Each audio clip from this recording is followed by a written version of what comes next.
لەسەرەتا سوپاس و دەستخۆشیم هەیە بۆ ئەنجومەنی خوشکان چۆمانخان و هاوڕێکانی ستافەکەی کە ساڵانە چەند ساتێک چەند ڕۆژێک یان چەند مانگێک لە تەمەنی خۆیان دەگرنەوە و سەرفی یەکەن لە خزمەتی ئەو گوڵە جوانانە بە هیوای ئەوەی کە بتوانن پەروەردەیەکی تەندروستیان بکەن. من سوپاسیان دەکەم، دەستیان خۆش بیت، خوا پاداشیان داتەوە. هەموو خوشکانی کەوە هاوکارن کە خەریکن کە ماندوون، من سوپاسیان دەکەم خوای گەورە ئەجر و پاداشتیان لێ قبول بکا وەربگریت و لەوێم خاتە تەرەزوی حەسەنات لە ڕۆژی قیامەت پاداشیان داتەوە. سەبارەت بەو مناسبە خنجیانەی کە دەرچوونی ئەو گوڵە جوانانەیە لە خولی هاوینە بۆ پەروەردە و پێگەیاندن و فێرکردن. بەڕاستی خۆشحاڵم کە لەم جۆرە مناسبەتانە خۆم ئەبینمە و تێیدا بەشدار ئەکەم کە پرسی پەروەردە و پێگەیاندنە جا لە هەردوو ڕەگەزەکەیەوە.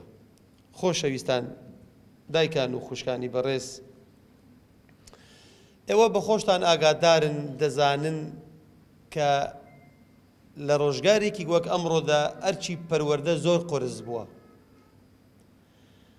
هەموو کۆمەڵگەکان ئەناڵێنن بەدەستی بێپەروەردەیی. پەروەردە واتە پێگەیاندنی مناڵێک تا ئەبێت بە مرۆڤێکی تەندروست و بەکەڵک و بەسوود. ئێوە بەس فکر لەوە بکەنەوە کەسێک کە دارێک ئەڕوێنێت تا ئەو دارە گەورە ئەکات و دێتە بەر و لە بەرەکەی ئەخوات زۆر پێوە ماندی ئەبیت. ئەوە نمونێکی بەسیتە. ئەی ئەگەر بتەوێت مناڵێک پەروەردە بکەی پێی بگەینی بۆ ئەوەی مرۆڤێکی بەکەڵک و بەسوودی لێ دەرچیت بتوانێت سوود بە خۆی و بە کۆمەڵگە و دەوروبەری بگەینی. ئێوە بە خۆتان ئەزانن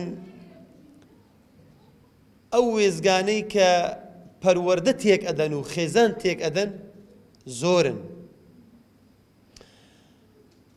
ئەو جیهەتانەی کەوا ڕۆژانە سەرقاڵی ئەوەن کە خەڵک دوورخەنەوە لە پەروەردە زۆرن. بۆیە ئەرچی دایکان و باوکان و مامۆستایان قورس بووە. پەروەردە لە سکەی خۆی لایدایە، لاڕێ بووە. کە مرۆڤیش پەروەردە نەکرا ئیدی ئەبێتە کێشە و گرفتێک لە ناو کۆمەڵگە. یەکەمی زیان بە خۆی ئەگەینیت، زیان بە دایک و بابی ئەگەینیت، زیان بە دەوروبەری ئەگەینیت. بۆیە من ڕووی قسەکردنم لە هەموو دایک و باوکێکە کە گوێی لە ئێمەیە، کە دەمانبینیت، کە گوێبیستی ئێمەیە، هاوکاری هەموو ئەو کەسانە بن کە دەست ئەگرن بۆ پەروەردەکردنی خەڵک. مناڵەکانتان هاوکاریان بن، تکاتان لێ ئەەکەم، ئاسانکاریان لۆ بکەن، دەستخۆشیان لێ بکەن، هاوکاریان بن بە مادی و بە معنەوی، لە خزمەتیان بن. ئەوانە ئەو خوشکانە وەکو خۆبەخشێک هاوینان خولێک ئەکەنەوە. کاتێک کە دەوام خلاص ئەبێت، قوتابخانە خلاص ئەبێت، بۆی منداڵ نەکەوێتە بازار، نەکەوێتە دەست سۆسیال میدیاوە، نەکەوێت دەست ئەنتەرنێتەوە، خڕیان ئەکەنەوە، کۆیان ئەکەنەوە، پەروەردەیەکی جوانیان پێشان ئەدەن. بە تایبەت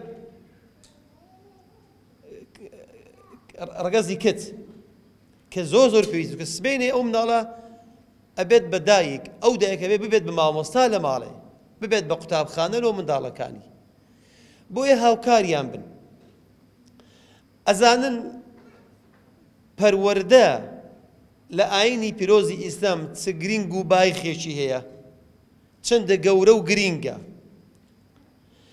ئەگەر بێت و تەماشای سیرە و ژیانی ئەو سەحابیانە بکەین کە چ ڕۆڵیان بینیوە لە پێگەیاندنی خەڵک، چۆن بوون بە قوتابخانە و بە مەدرسە، وەڵڵاهی ژیاننامەی ئەو ئافرەتانەی کە لە دەورەی پێغەمبەر صلی الله علیه وسلم کە لەو سەردەم ژیان پاشەوان تابعی بڕۆن ژیاننامەیان بخوێنەوە، هەر ئافرەتێک لە دەیان زانکۆ کاریگەری زیاتر هەبووە، لە دەیان کەڵەپیاوی پێگەیاندیە.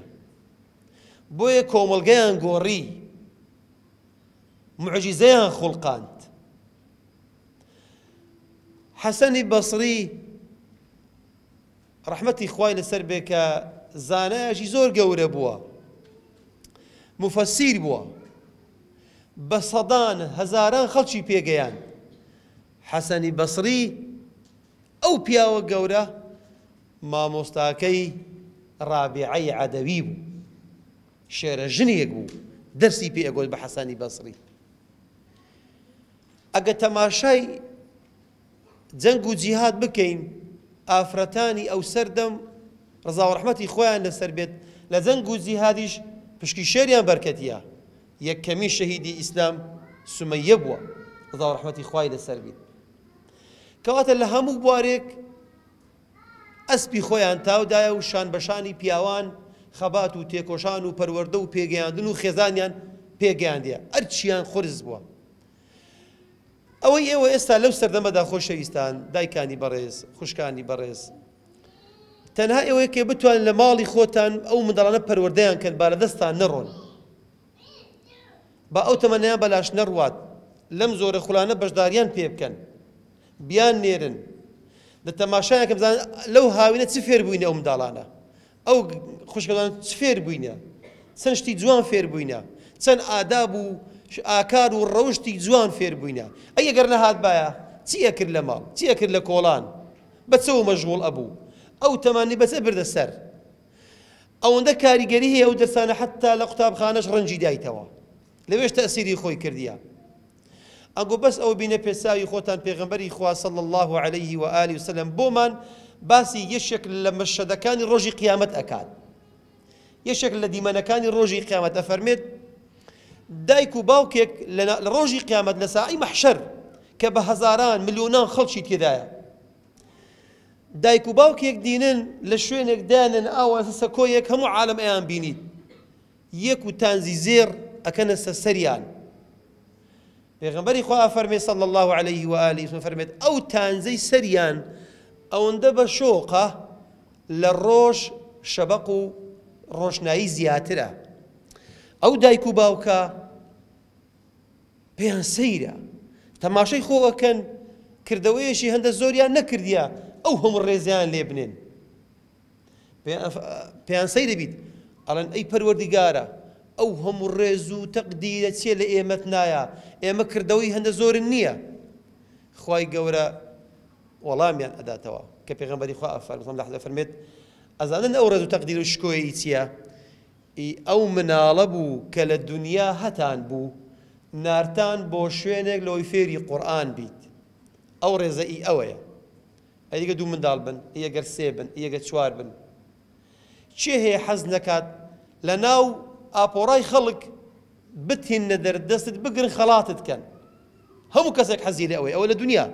ئەی لە قیامەت ئەبی ڕێزلێنان و سوپاس و شەهادەی قیامەت چەند بیت کە لەلایەن خوای گەورەوە ئەدرێت بە ئینسانێکی مسڵمان، ئەبێ ئەوە چەند مهم بیت. لۆچەیە دایک و باوکێک جگەرگۆشەکەیان نایتە شوێنێکی ئاوا، فێری قورئانیان کردیە، فێری ئاکار و ڕەوشتی پێغەمبەری خوایان کردیە صلی الله عليه و آله وسلم. لە چێندەر لە دنیا نا، لە ڕۆژی قیامەت کە کەس بەهانای کەسەوە نایێت.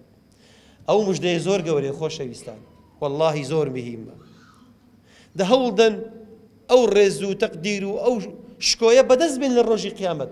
ئاسانە. ئەی مناڵێک ئەگەر تەمەنی خۆی سەرف نەکا لە قورئان و لە فەرموودە، ئەی ئەو تەمەنە لۆ چییە؟ بە دیار تەلەڤیزیۆن و مۆبایلەوە سەرف بکات، گوناحێکی گەورەیە بەڕاستی. بۆیە دڵتان خۆش بیت، مەڵێن ئەوانە هیچیان نەکردیە. ئەو سێ مانگەی کە لێرە بووینە تەماشاکەن، هەر یەکەیان کۆمەڵێک ئاداب و ڕەوشت و ئاکاری جوان فێر بووین. هەر ئەگە چ نەبی فێر بۆ ڕێز لە دایک و باوک بگریت، هەر ئەگەس نەبی فێر بۆ فێری خۆداپۆشین و ڕێز و حورمەت بیت، فێر بووە ئەو سونەتە معنای چییە؟ پێغەمبەر لە چی کردی صلی الله علیه و سلم؟ کو نانی خواردیە، کو نووسیە، کو ڕۆیشتیە، چۆن دەستنوێژی شوشتیە، هەموو ئەو ئادەبانە فێر بوون. هیوادارم بەردەوامیش بن، نەک هەر ئێستا لۆ خولێک و لە بۆ وەرزێک و لە بۆ کاتێک، با بەردەوام بن لەوەی سبەینێ ئینسانێکی نمونەیان لێ دەرچیت. دەیخۆ سبەینێ ئەو خوشکانەش نامێنێن، ئەوانش پیر ئەبن وەفاتەکەن، با ئەوانە بێنە جێیوان، لۆی ئەوانەش جیلی دوای خۆیان پەروەردە بکەن بۆی کۆمەڵگە بدرەوشێتەوە، کۆمەڵگە پارێزرا و سەلامەت بیت. واللهی لە غەیری ئەو شوێنانە بۆ هەر شوێنێک بڕۆی پەروەردەی تێدا نابینیەوە. ئەمڕۆ ئەگە بڵێن قەیرانی موچە و دارایی و ئاو و کارەبا هەیە، واللهی قەیرانی پەروەردەشەیە کە زۆر لە قەیرانی دارایی و ئابووری و ئاو کارەبا خەتەرترە. چونکە ئینسان هەبوو پەروەردە بوو، ئینسان ئەتوانێت ئابووری دروستکات، ئینسان ئەتوانێت کارەبا دروستکات، ئینسان ئەتوانێت خزمەتگوزاری و خۆشگوزاری دابین کات. بەس ئەگە پەروەردە نەبوو با هەر زۆر بیت. ئەگە پەروەردە هەبوو کەسێکی دەستپاک و دەمپاک و ئەمینی لێ دروست ئەبیت. ئێوە وات یەگەن ئێساکە لە وڵاتە پارە نییە، پارە زۆرە، بەس لە دەستێکی ئەمین دانیە بە عەدالەت تەوزیعیکە و دابەشیکە و خەڵکی ئیسیفادەی لێ بینیت. ئەگەر پەروەردە بکرێن بە بەدەی تەندروست، ئەوەی کە لە بەردەستی ئەو بەرپرسەدایە ئەزانی ئەمانەتە، نابێت دەستکاری کات، ماڵی خەڵک و میلەتە، ئەبێت بگاتە شوێنی خۆی. کەواتە خۆشەویستان، پەروەردە بەقەت نان و ئاو و هەوا زەرورە بۆ ئینسان. خوای گەورە پاداشتی ئەو خوشکانە بداتەوە، چۆمان خان و ستافە بەڕێزەکەی کە لەو هاوینە خەریک بوون لەگەڵیان.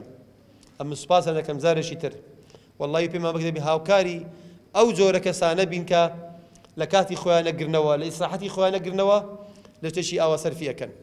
ئێوەش هاوکاریان بن، هیوادارم بەردەوام بن ئەو گوڵە جوانانە بۆی زیاتر و باشتر خۆیان پێ بگەینن، ببن بە قودوەیەک لە بۆ کۆمەڵگە، بتوانن سبێنێ ئەوانیش جیلێکی تر پێ بگەینن. سبحان ربك رب العزة ما يصفون وسلام على المرسلين والحمد لله رب العالمين.